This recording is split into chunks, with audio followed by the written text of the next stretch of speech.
भारत में 2 तरीके के लॉ स्कूल्स हैं। एक वो जहाँ जाने की बिल्कुल ज़रूरत नहीं पड़ती और दूसरा वो जहाँ पे अटेंडेंस को बहुत ज़्यादा सीरियसली लिया जाता है। लेकिन बार काउंसिल ऑफ इंडिया का रूल नंबर 12 ये कहता है कि 70% अटेंडेंस ज़रूरी है।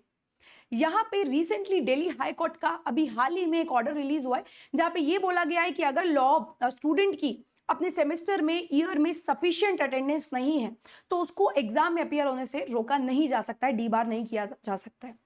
यहाँ पे 2024 का एक ऑर्डर रिलीज हुआ था बार काउंसिल ऑफ इंडिया का, जहां पे ये भी बोला गया था कि अटेंडेंस सिस्टम में रिवाइवल होगा, कैमरा सीसीटीवी कैमरास इंस्टॉल होंगे over the universities and colleges. उस ऑर्डर पे भी स्टे लगा दिया गया है। यहाँ पे एक और पर्टिकुलर रिडर्शल कमिटी जो होती हैं हमारे लॉ स्कूल्स में और यूनिवर्सिटीज में, उनको 4 वीक्स के अंदर एक्टिव करने के लिए बोला गया है।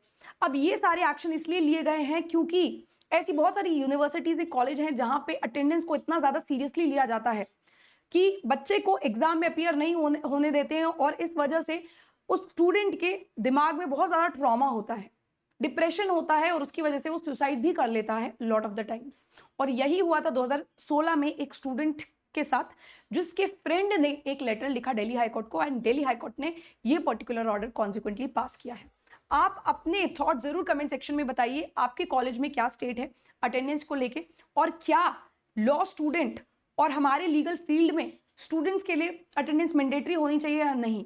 क्योंकि पढ़ाई के अलावा, क्लासेस अटेंड करने के अलावा कोर्ट जाना भी बहुत ज़रूरी होता है, मूड कोर्ट्स अटेंड करना भी ज़रूरी होता है, lot of the other things are there, research करनी भी ज़रूरी होती है, पेपर्स लिखने भी ज़रूरी होते हैं। तो क्या ये सब चलते हुए अटेंडेंस मैंडेटरी करनी चाहिए या नहीं।